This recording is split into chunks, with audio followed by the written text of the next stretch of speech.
Today in Leading with Strengths, I am with the former CHRO and a former board member of Siemens, an employer of over 300,000 employees.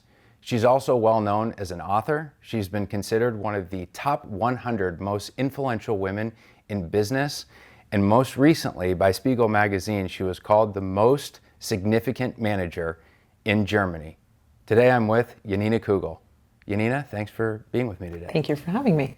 Janina, can you talk a little bit about your strengths journey? Of course, you first took strengths in 2018, but I think you also had a deep familiarity with the philosophy of strengths even before you took it. So can you share a little bit more about that?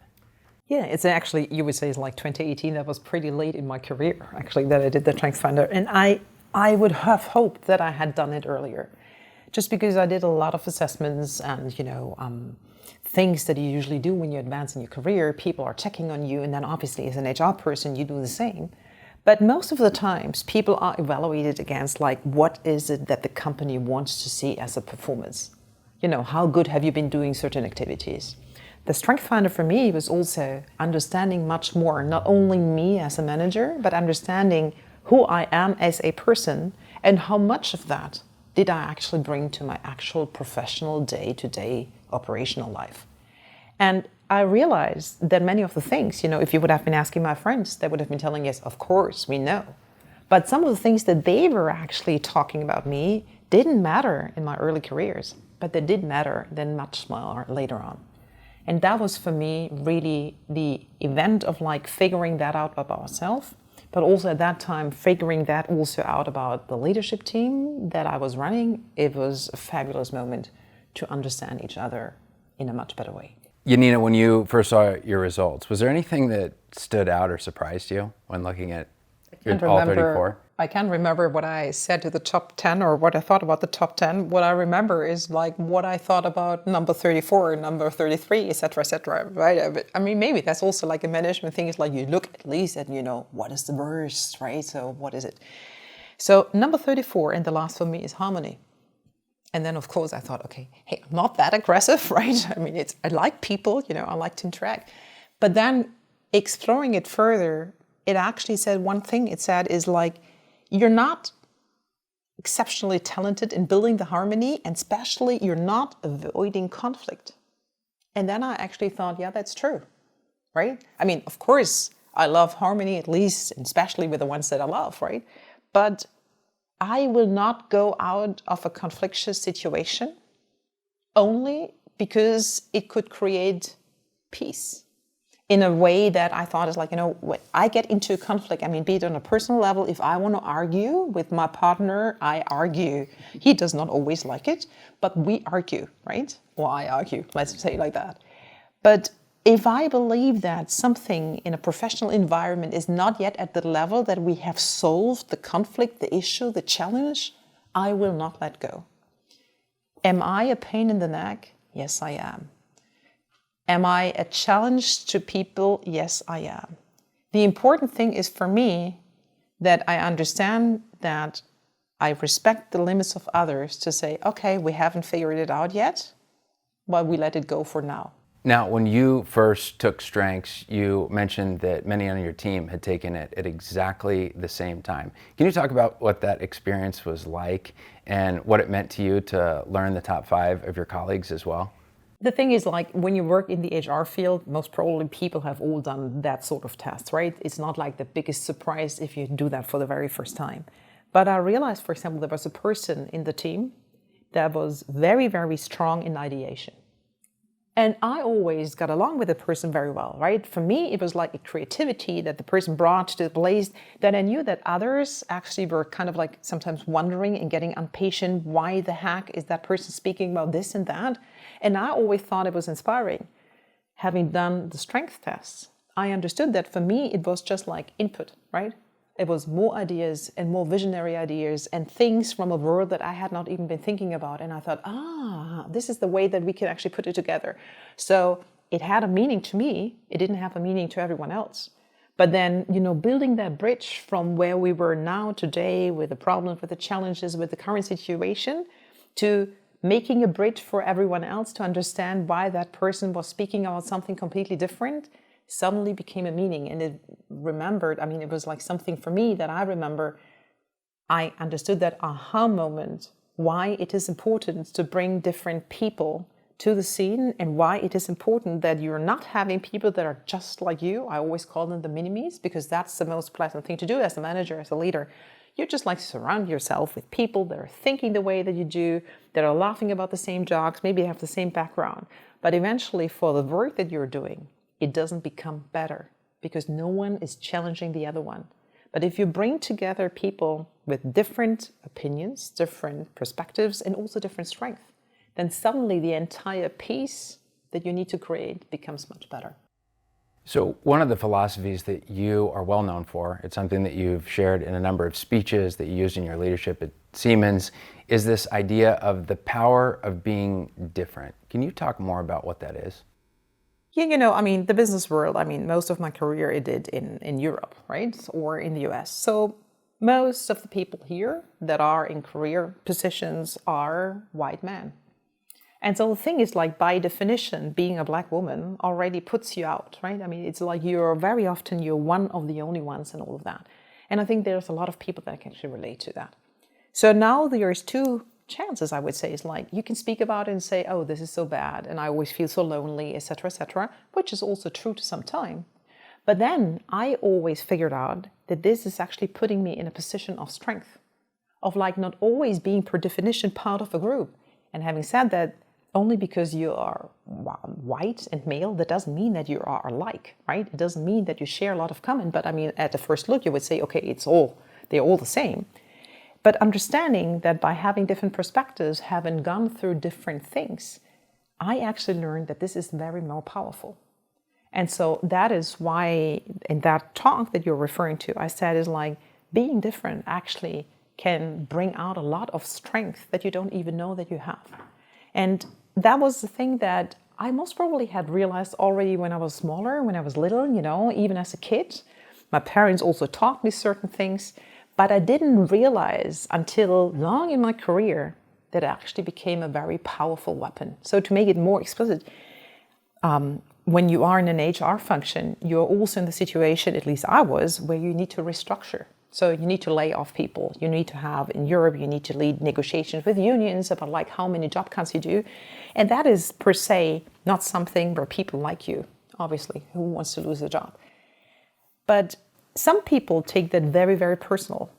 When then, for example, there is attacks from the employees, or when people are saying is like, they write bad things about you and all of that. I always could make a differentiation. They are writing not about me. They're not writing about Janina, the person. They are writing about my role, and rightly so. It was the CHRO of Siemens that said we have to, cut costs and we have to close certain sites and all of that. And being able to make the differentiation and being able to understand that only because not being part of the larger group that is liked and being maybe in let me call it in a weirdo position, being an outsider for that moment, did it matter? Of course, it's not nice, but it did not harm me. And I saw a lot of managers, not only in my own company or my former company, but also somewhere else, that took it very personally. So coming back to when you are different and you very often are the outside of a group, you learn how to cope with that. And suddenly that becomes a strength. Because if there's moments when you have to take certain business decisions and you become an outsider and you become the not liked person, that is not going to kill you. Now, you and I have talked a lot about a ranger, somebody who has an unusual ability to coordinate, but it's also mixed with input. And as you mentioned, you're not just an ideas collector, it's also a people collector, and then mixed with strategic, which is being able to put together a very advanced plan. But as you think about all three of those, a lot of times people use them in amazing ways with teams, but you did it at scale. How? I believe that a lot of people have a lot of strength that you don't use in companies. So remember the old word, there's a job description. Dear John, we have been hiring you for this. This is a skill set we need you to perform. But there's so much more about you. But most of the times, no one asks you to bring those things into your professional life that you're capable of, that you're interested of. And it's not only skills, it's also the abilities and the strength that you're having. But if you give people a space and allowing them to give their meaningful contribution with whatever they can bring to the table to make it happen, then I don't actually think it's not complicated. And I don't want to use the word empower, because that means it's like you give the power to someone to bring their expertise and to bring their strength beforehand. You never ask them to do that. But it's not that they need to be empowered, they just can be themselves. And that is what I have always been a strong believer in it. Now, there's many of moments where you cannot be who you are, in certain environments. I mean, it's, if in formal meetings you will be formally dressed and you will not say certain things, or in other meetings, blah, blah, blah. But the moment is, or the understanding is, that there is so much more to people that we usually see at work. And I think if you allow them to grow and to flourish, that is how things work at scale. You've talked about how input is one of the things that has guided this philosophy of yours, that when there are employees at an organization, that rather than just being proficient in microeconomics, they should also be proficient in macroeconomics. Can you talk a little bit more about that philosophy and potentially how input may have sort of guided that approach to doing business? I mean, it's 2023, and I would say is like most people would agree to that the challenges that organizations have, businesses, companies have due to geopolitical situation, to economic situations, to societal changes, whatever, are influencing the way that they're making business dramatically, right? So think about two countries don't agree that you can actually sell certain things. There is, and suddenly a market actually disappears, etc., wars going on. Now, if people only focus on their microeconomics, so on their task, on their company, and they don't understand much about what's going on. So one of the questions that I always ask young leaders is, do you read the newspaper every day? And if you do, which section do you read? And unfortunately, many of them don't read a newspaper, right? I'm not saying which one, but A. And secondly, many of them never read the political part. They read the business section, but they never read about inner politics and foreign politics and all of that. And hardly ever people from the business world also read the feuilleton, which is part of theater and art and everything like that. And I believe that this is limiting your world. You might be an excellent salesperson, but if you don't understand the macroeconomics, you never understand what's really happening with your people. You never understand what's happening in the global world. And the next thing is there is things that the business world can learn from the world of art. There is different perspective and different approaches. So if you spend these 30, 40 minutes a day, right, the feuilleton can be read in the evening. That's not running away. It's nothing that you need to know early in the morning before you start your work day. And then I think it gives you different perspectives and different ideas. And here we again come to collecting ideas, collecting different approaches from different worlds in different countries, and bring it all together to get the best out of everything. If someone were first starting in their strengths journey and they learned that they had input in their top 5, what advice would you have for them? Keep on collecting ideas, because I think the strength phase is ultimately that's way how you are. Who are you? What is driving you? What is inspiring you?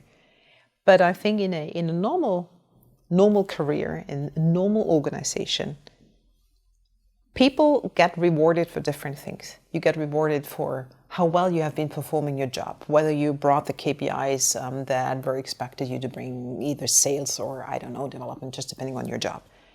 But you're very seldomly rewarded for thinking out of the box, for bringing in new ideas. It takes a while. If you have a good boss, then people, he or she will be happy to actually collect more ideas. But usually in the mainstream performance management, that is actually not considered. But if you go through that phase and you get into a role where exactly that makes you being much better because you understand the vision, because you understand what's happening in the world, and you can create something that is much bigger than what you are today, and that's much bigger than what the company is today, then this actually will be very meaningful. So I would say is live with the fact that not every of your strength is awarded by others, but keep on doing, because eventually you will figure out that it's worth it. And maybe it's also a moment that you might actually believe and understand that you are in the wrong place. Because coming back to what you asked me earlier, bring your whole self to work, where I said, well, I mean, it's normal not to show everything that maybe is in your brain, in your head, who's you. But I believe that there is places for everyone. There's organizations where we are a better fit than others. But it sometimes also needs some time to figure out, who am I? Who do I want to be? What I'm capable of?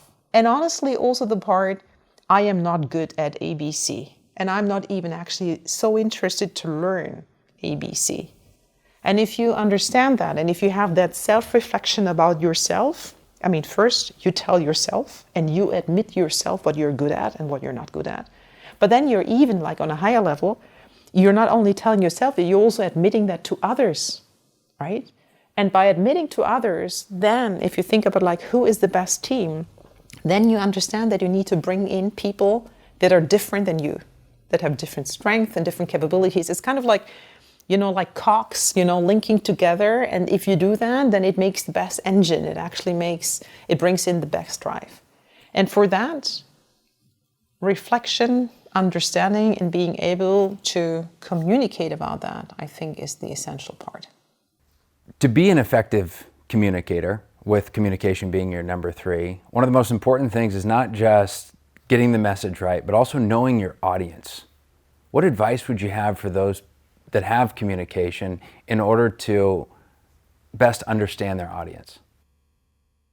That is a very difficult one, because I think understanding your audience means is you need to get out of yourself. Just like imagine, here you are as a person, but for a very moment, you need to try to put yourself in the shoes of the audience, right? And understand is like, what are they in? So for example, at conferences, when you speak before lunch or after lunch, it's a horrible slot. So think about what do they want? Or what I said also earlier, if you have bad messages or good messages, what is it that people are expecting you? And I think this is a very powerful part of understanding not only what you want to send, but what is the receiving part. And if you receive a message and you are in a certain, sad mindset, in a certain atmosphere, you will perceive certain things differently than in others. Yeah. So, and I think it's like, this is of course now, I mean, it doesn't mean that you can do that on a day-to-day basis. But I think if you are aware of certain situations, then you know when to communicate what, when to better be silent. Now, am I capable of doing that all the time? No. Especially maybe just with my kids, I definitely say sometimes things that I think is it would have been much better to say it at a different time or a different voice, or just not being angry or something like that. But having that reflection also to learn from that and to understand that maybe next time you do it differently, I think this is what makes effective communication. And for me, there is many things that I could watch, or many things that I could read. But if I have the feeling, watching maybe a talk show or something like that, if I'm sitting there and maybe there's interesting things that the people say, but it doesn't make anything to me. It doesn't really I can't relate to what they're talking about. It's maybe in a way that I think is this is an awful way to have that communication. And I think we all do know that. Then I stop listening. I might be still watching it, but I stop listening and I will not memorize it. So the effective communication is do it in a way, tell a story so people can remember that. I'm sure that we have all had that experience that we're sitting somewhere and someone is giving a lecture, giving a speech and whatever, and we actually think it's super entertaining, we even may laugh or whatever, but then a day later, if someone asks you, so what did that person say? You don't remember anything. So that's a part that you can learn if you are on stage, having 3 messages, pack it into a story, etc., etc. I mean, it's hard training, Even if you are talented, that's something that you really need to train. But okay, it's possible to make it. But communication does not only happen in these formal meetings. Communication happens in everyday interaction. The moment that you speak to someone, I mean, it's communication what we're doing here. So the thing is like, you cannot train that. You cannot stage it. You need to understand, how can I reach a person's mind? How can I say things that the person will remember that? And for me, it is, I remember things that created an emotion with me. You know, it could be joy, it could be unhappiness. So I also sometimes connected with, I was, you know, for example, if you would ask one of my former assistants, she said, it's like, there's an email, something like that. Have we ever seen it? And I would say, yeah, I remember that I was like, you know, answering to that person. And I guess it was on my way flying to wherever. That must have been in autumn of that and that year. And she said, 99% of the times you were right. Because I remembered, I had a scenario in my case. I remembered what was happening around me. I remembered the stage that I was in. And so I remembered the story. Now, you've talked about effective communication, especially through stories, understanding your audience, but you've successfully communicated in giving speeches, meaning in front of live audiences, but also through the written word. Do you do anything different between those two? Because both are very important for leaders to do. The thing with the writing is it's a fun story. So as you mentioned, I wrote a book. And it wasn't that I always had the idea to write a book, right? But it was that someone approached me and said, don't you think that everything that you're saying on stage, it was an agent who actually, you know, who was attending a conference that I was speaking to, and they said, it would be so powerful if you write things down. And I looked at him and said, well, I mean, it's like, you know, I can speak, but I can't write. And he said, people that can speak can learn how to write. And it was a long journey. No, I'm not an author, right? So I will never be writing as good as a journalist, or at least never as fast. And I'm always happy if I write a piece, if there's someone who is a trained writer, right? Is like, you know, does a little bit of wordsmithing and improves everything. But what I learned is taking an idea, and that's the difference between writing and saying. If you are saying something, you can say, yeah, maybe like this or maybe like that. You don't have to really say what you really mean. But if you write things down, you have to make a decision, A or B. And I think that is also kind of like organizing your brain. You have to take a decision and you have to write it down.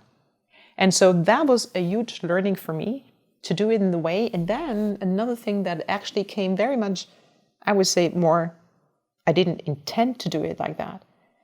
The things that I wrote down, it's pretty much like it's a book about like how we work. You know, it's about diversity, interaction, work-life balance, leadership management. I mean, everything that we actually do at work. So I was telling the stories of people that did that. All of the people that I met in my professional lives, when I was a youngster, when I was at university, up to the point that I was a leader, where I interacted with people, where people created something that I believe it's worth to tell their story. Because a lot of people think you need to be a superstar to create something. You need to have like, I don't know, an Ivy League education to create something big. But it's not true. It is who you are. Who do you actually bring together? What is your idea and how can you make it happen? Yeah, I mean, I know a lot of professors will hate me for that, but I think I know a lot of people that come from brilliant universities, you know, that I don't think that they're very good at work, but they're doing. And I know people that didn't go to any university and they're brilliant thinkers. I mean, the person that, for example, at Siemens developed the first series of an HR bot, like AI at a stage when no one spoke about AI. She has an education of 10 years of school, then she did a vocational training, and she was one of the people that said is like, I always wanted to do more than I did. I always wanted to learn more. I was always interested in new things coming up, and that curiosity that she always had, and that moment that she also understood and that she believed in herself, she could do it, even though she does not have a college degree. I think that created also a spirit where a lot of people said, oh, I can become part of that as well. So I think this is, and again, we come back to that relating. If someone is telling something extremely interesting, but you believe, I could never be like him or like her. Are you relating to that? No, it's more like a fairy tale story, like the princess or the prince or whatever, and you don't see how that actually connects with your own life. But if someone tells a story where you believe, I might not be as like that person, but there's something that is very similar, or, oh yeah, I had that feeling as well. Oh yes, that's an experience that I did as well. You feel more connected, you will rely to that. And I think that's the way that people start moving. Janina, thank you for your partnership and thank you for your leadership. Your philosophy on the power of being different is something that highly aligns with our Strengths philosophy and also something that's really inspirational to all of us here at Gallup. So thank you. Thank you for having me.